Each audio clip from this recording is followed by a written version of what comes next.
Yo, what is going on, guys? It is fucking Papa John here. Welcome back to the goddamn fucking channel, boys. I'm goddamn fucking hyped for today's video. I'm fucking excited, you could even say, because today's video is going to be fucking full of degeneracy. No, this story is getting pulled out of the list of stories from back when I went to rehab.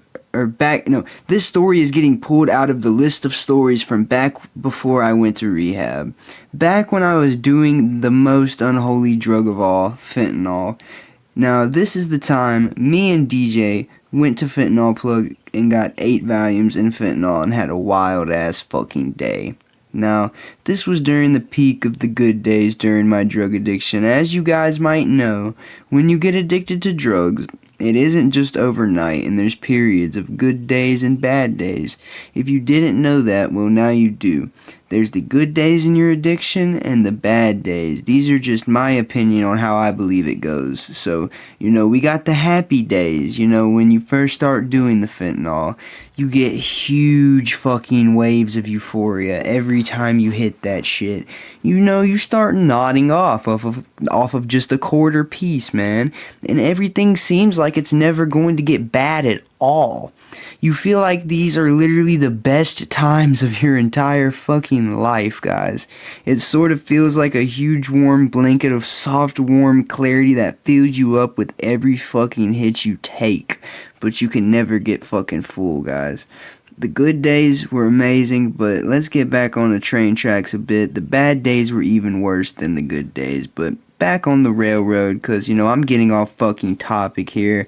We were in the good days during our addiction, and me and DJ had new jobs. DJ was living with me. We were buying all kinds of drugs at the time, partying up every single day like the fucking full-on degenerates we were.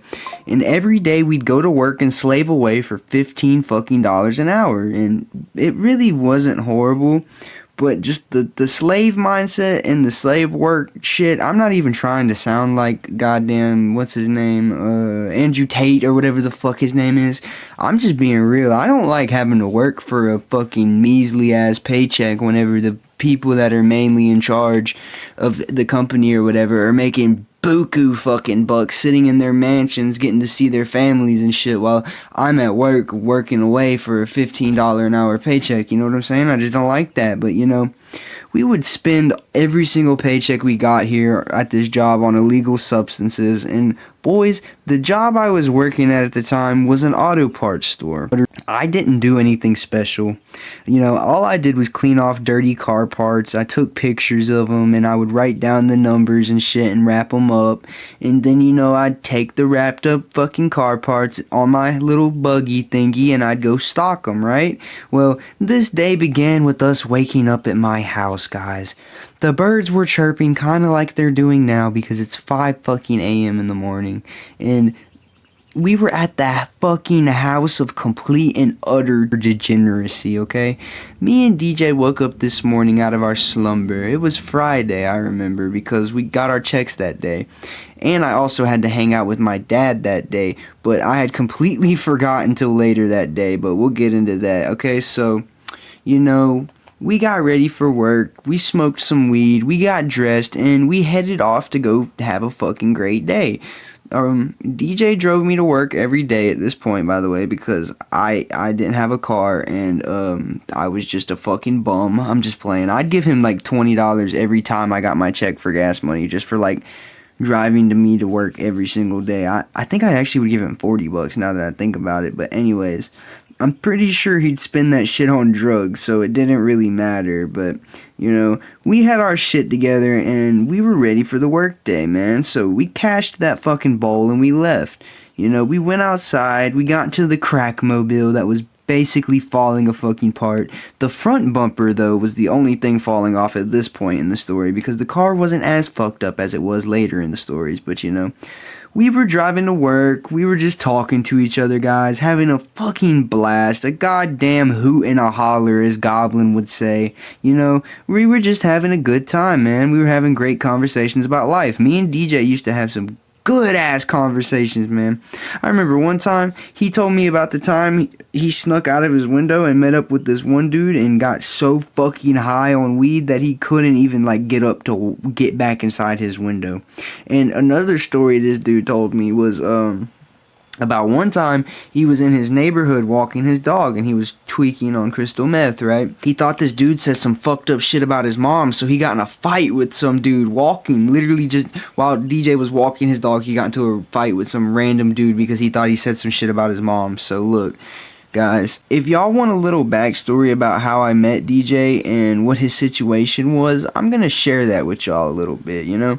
I met DJ on Snapchat about 3 years ago now, and at the time when I met him, he was doing other drugs like meth and shit. Well, during this time, he went to rehab, you know, he got out, and then we became actually even closer, like, than friends. I actually first met DJ on Snapchat through Veronica, you know Veronica from the meth stories. I met DJ through Veronica, so that's how I met him, guys. And yeah, you know, we just got close and we started FaceTiming every single day until one day I put him onto my Fent plug and it was just fucking murder she wrote, you know. But before I knew it, you know, the dude was living with me, so I never had any problems with him though. He never stole, he never did anything weird. He was always fucking cool, man. He cleaned up after himself. He was a pretty respectable guy, you know.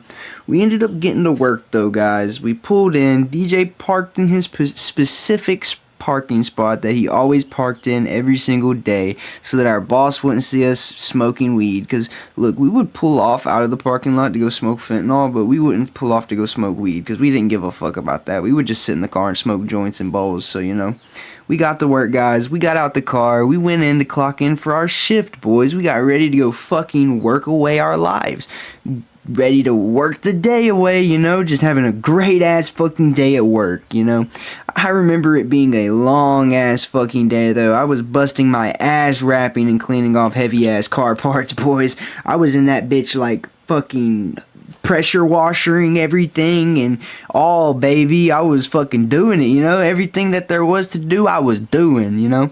So, you know, after working about 3 hours, it was finally time for me and DJ to have our lunch break, okay? You know, our lunch breaks were fucking amazing at the time, you know? When normal people would have their lunch breaks at this job, they'd either stay in the break room or they'd leave to go get fast food, you know? Or they would chill in their car and listen to music and eat the food they brought to lunch. What we would do, guys, is we would have our lunch breaks dedicated to smoking our fentanyl and maintaining our horrible drug addiction. So, you know, me and DJ met up at his car for lunch. We were instantly talking about wanting to pick up some more fent after work. I looked down at the lunch I had packed for work and I was like, fuck this shit. I'm not even hungry, guys. I was like, I'm not eating this shit. So, you know, I forgot to mention, DJ already had some fent at this point, and I was really fucking fiending, and it was some really fucking good blue fent too, you know, the sticky bluish green kind. You know that kind, guys? If you do, then you fucking know what I'm talking about. That shit smack. But, you know, we had picked that shit up from Fentanyl Plug the last time we picked up, and you know, DJ made that shit last a very long time. So, anyways, we're talking about wanting to pick up after work, and you know, I threw my food to the side when all of a sudden we end up pulling out of the workplace and we start driving off to our righteous fentanyl smoking spot. So, our desired area of choice for smoking this sweet, devilish delight was a really stupid and obvious spot. It was literally right behind a store with a tree blocking the top of us in a fucking store complex. But I mean, now that I think about it, it wasn't really all that dumb, but I mean, oh well. That was in the past. You can't really do shit now, so we're in this store complex thingy, guys, behind the store, just fucking smoking our fentanyl out of a meth pipe, you know. We're having a great time, a fucking blast, when out of nowhere it hits me. I gotta hit up Fentanyl Plug, you know, the man, the myth, the legend, classic old Fentanyl Plug, the guy who wouldn't save us when we wrecked, the guy who ripped me off more times than I can fathom, the guy whose apartment I overdosed in, the motherfucker who tried to convince me I never sent him money when I knew deep down in my fucking soul I sent that man $40, the dude who killed my fucking family. That last part was a joke, guys, but he really did the rest of those things. So, well, I hit him up, right? You know, while hitting him up, I'm hitting the fentanyl meth pipe love child till it's fucking charred black. And I'm feeling fucking amazing, boys. Now my nose is itchy. I'm not withdrawing anymore. I got a little sweat going in DJ's hot ass fucking car. I'm feeling euphoric, boys. And I'm also feeling a little nauseous. You know, everything was going good. So I texted Fentanyl Plug and asked him what he's got, and now Fentanyl Plug, he was at work too at the time, like the both of us, but he still responded anyways because, you know, he was about that hustle life. So, you know, he hit me up and responded and was like, hey bro, you know, I got some of that good blue Fent left, and I also got some Valiums. He said, I got like a gram of Fetty and 20 Valiums, what you need? Even though Fent Plug ripped me off in the last months of my addiction and before he got arrested, he really did have fucking fire shit at first, okay? So I'm like, hey, fuck yeah, bro, that's a bet, dog. As soon as I get my check and when I get off work, I'm gonna come by and get a .3 and I'm gonna grab 8 Valiums. Now, the Valiums were $5 a piece and the Fent was $20 a point. The Fent was outrageously overpriced, which is normal where I'm from, but you know, I still bought that shit anyways. We get done smoking our Fent, right, and I text Fentanyl Plug all that shit, and I text him back, you know, and we end up having to go back to the place we dreaded the absolute fucking most, guys. Work. So, we drive our depressed asses back to work with our fentanyl high, our fentanyl in our system, right? And he parked at his spot at the job, and we went back to work for another 4 hours, guys. You know, work sucked at this time, especially when I didn't have drugs, man. I would do my drugs every night before work and finish them all just like before waking up the next day, and it would suck every fucking time. I wouldn't have anything waking up, and I would dread going to work. But that's where DJ would come in, because like these little times, like I just said a minute ago, he would smoke the shit with me all the time and share it with me. And sometimes on lunch breaks, he would just give me pieces and shit so that I wouldn't be withdrawing while at work. Because guys, if you know, fentanyl lasts like about an hour or two at the most. Sometimes it can last 3 if you get some fucking just out of this world good fentanyl. But the shit that we would get would last anywhere from 1 to 3 hours. So, you know, we'd be withdrawing every 1 to 3 hours, right? And it just wasn't fun working like that, guys. You can't really hold down a fucking good job doing that at all. It's just literally impossible, bro.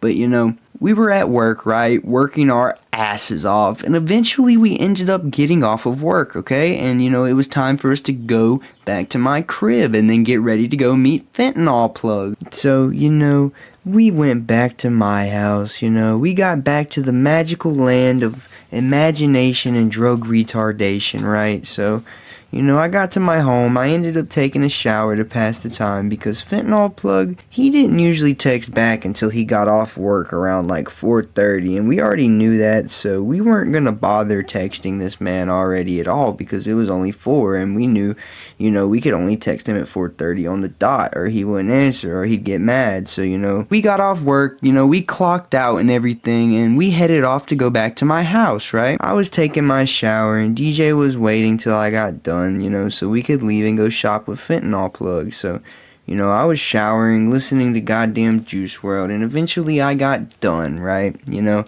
I got out the shower and I got dressed, you know, I left the bathroom and I went back to the room where I met up with DJ, right? And, you know, DJ was rolling up a blunt with a Swisher that was mine that I had in the room, right? And, you know, the rule of thumb for us guys was, if you want to roll up with one of our blunt wraps and use it, that's completely fine, but you have to share it. So, you know, he was rolling that up for the ride, you know, the ride to Fentanyl Plug's crib, and I was just ready to fucking go at this point. So I was just like, hurry up, man, roll that shit up quick. And, you know, he got that shit rolled, and we left to go have our little adventure, you know. And while we were driving there, I got a text from my dad, and so I looked down at my phone and I checked it, and it was of him asking me if he was still coming by to see me. And I was scared, boys, because A, we were in the middle of going to go get more drugs, B, I was already geeked off the drugs, and C, I was about to get the one and only drugs that can knock you out and make you black out.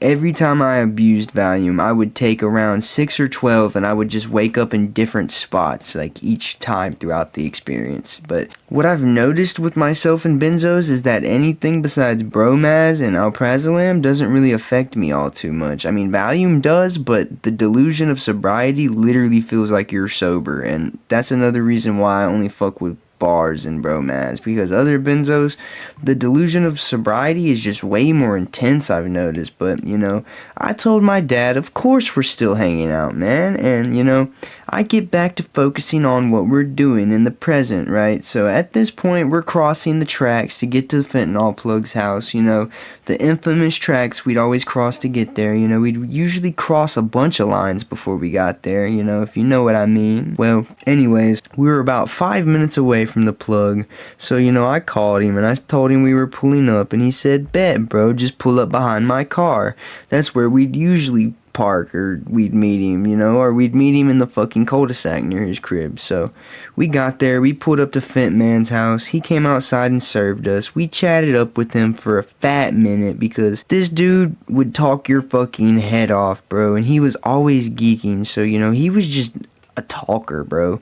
Like, I don't know if it was just because he was lonely in a plug and nobody talked to him, but like, he would sit there and talk to you for a good hour sometimes, bro. But he was sitting there talking our heads off for like a good 30-40 minutes, I'd say, honestly, until eventually we got our shit, right? You know, I handed him the money, he gave me my shit finally after like 30 minutes, and I was just staring at my .3 of fentanyl and my 8 Valiums, and you know, I was thinking to myself, man, I was thinking about all kinds of things. I was thinking, well, this is the best day of my entire fucking life, and I also was thinking, I'm about to get so fucking high before seeing my dad. I was also still a little nervous, guys, keep that in mind. But we drove off from the plug's house, and just like always, guys, I instantly started taking these fucking Valiums, right? So we waited to do the Fent until we got home, but I was steady popping Valiums like it was no tomorrow. I ended up taking 6, right? And we're almost at my place, and I was like, hey bro, do you think I should take the rest? And DJ was just like, you only live once, bro, so fuck it, right?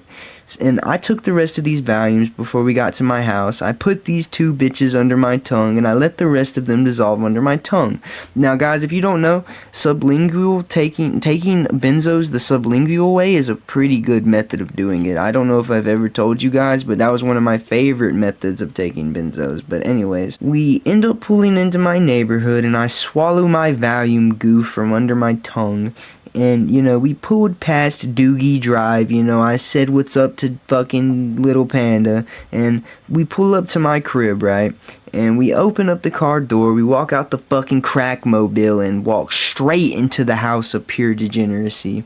And as I'm walking inside, guys, I'm starting to feel those 2 Valiums that I put under my tongue and did sublingual. Because when you do that, right, it hits you so much quicker, guys. And I'm also starting to feel the other Valiums I popped, just a little bit though. The best way I could describe the way I was feeling from them at this point was, I felt super fucking heavy and light, like at the same time, and I could feel myself starting to get a little bit tired, and I was also hiccuping and yawning, okay? Valiums and fucking Xans, they give me the hiccups, bro. I don't know about y'all, but they give me the goddamn hiccups. So I could tell these Valiums were starting to kick my fucking ass. We walked into my room and instantly got out our goodies. We pulled out the fentanyl, man. We put out the goddamn sweet devilish delight again. And me and DJ were shuffling through our tinfoils for good ones, like we were shuffling for a good song on Spotify. You know, we eventually found a good piece, right? A good 2 pieces for the 2 of us, and we started to put our shit on the tinfoil and smoke that shit, guys. You know, we were smoking it, and I instantly could feel the mixture. Like, I was zooted, guys. Mixing fentanyl with Valium is one of the best ways you can fucking die out there. So be careful with this mixture. A lot of my mom's good friends died from just methadone and Xanax, so just imagine what fentanyl and Valium could do. But I do gotta say, it did feel fucking out of this world amazing, you know. I started to get super fucking tired, like actually like tired at this point. It wasn't just a little bit, I was fucking tired. I was itching, I was hiccuping uncontrollably, I was nauseous. and slowly but surely everything just started going black, and I nodded out and I fell asleep with the tinfoil and straw in my lap and lighter, right? A good minute goes by of me and DJ just blacked out from drugs on my bed, and I eventually get woken up by my dad going, "Hey, wake up." And keep in mind, me and DJ both passed out on my bed with fentanyl straws laying all beside us, tinfoil all over the place, and we were both covered in black soot. So my dad knew what the fuck was up. My dad's not a goddamn idiot, but I tried to hide my tinfoil as soon as I woke up. I tried to be slick, but you know, my dad knew. So I there's nothing I could have done. He woke me up before I even had a chance to put that shit away, boys. The motherfucker caught me lacking. But I got up and he was just like, "Are you still coming? If so, come on." And I said, "Dad, yes, I'm coming, but I need you to meet DJ first." So I was really fucked up, guys. I don't know why I said this, because DJ was fucked up too, and obviously we were like, it was not a good moment for him to be meeting my dad. Let's just say that. But I woke up DJ, right, by tapping on him and going, "Hey, wake up, bro. You gotta meet my dad. My dad's here." With no second thoughts at all, because I was off the Valium and Fent. You know, I was probably fucking slurring and shit, but I felt like I was sober because of the, you know, delusions of sobriety. But, you know, I was acting like the dude from Wolf of Wall Street, and he wakes up and he goes, "Oh, hey, Peyton's dad," like really fucked up sounding, and you know, he sounded like Juice WRLD damn near. But I get up and don't even think about that little interaction. I think we were acting like the most sober people on this planet, bro. I was like, dude, my dad doesn't know a goddamn thing. I played that shit off so fucking good. Well, no. We're driving to get to his place, and he just looks over to me and says, "Hey, man, are you doing heroin?" And instantly in my mind, I go, fuck. Think of something. I gotta say something so he doesn't think I'm doing heroin or Fent. So, you know, I just say, "Hey, look, I'm on 8 Valiums right now. That's it. I'm not doing no fucking fentanyl or heroin. That's all, Father Reno, I promise. This boy right here, no fetty for him. No fentanyl for me." So I tell him that, and he's just like, "Okay," and we drive to his house, guys, and this was one of the first instances my dad ever saw me nodding out. I have got a handful of stories, guys, that I'm gonna tell about that in the future, but this was kind of the first one. So we get to my dad's house, right? My dad lives in a 2-story house now, so this house was always lit as fuck. We get inside his house, and I don't really remember much of what happened. I can just remember bits and pieces and coming in and out of reality. I remember at one point I was watching movies with my dad, and in another frame I was snorting more Fent in his bathroom, and until before you knew it, I was fucking nodding out in front of him, and he was just like, hey, wake up, I don't like seeing you like this, and shit like that, until, you know, I woke up back at my house. I woke up back at the crib of degeneracy, and I was just like, what the fuck happened? You know, Valium makes you black out just like Xanax, guys, and just like K-Pens, but it's honestly not as strong. But I woke back up at my house just like, what the hell just happened, bro? Like, no clue at all. I just had little bits and pieces of memory like put together what happened, but over time I slowly gained my memory back on like what had happened that day. I don't know if that happens to some of y'all out there, but it does to me. Over time I kind of remember what happened on like Xanax and shit like that. But anyways, guys, that was that story time. If y'all did enjoy this story, let me know down below in the comments.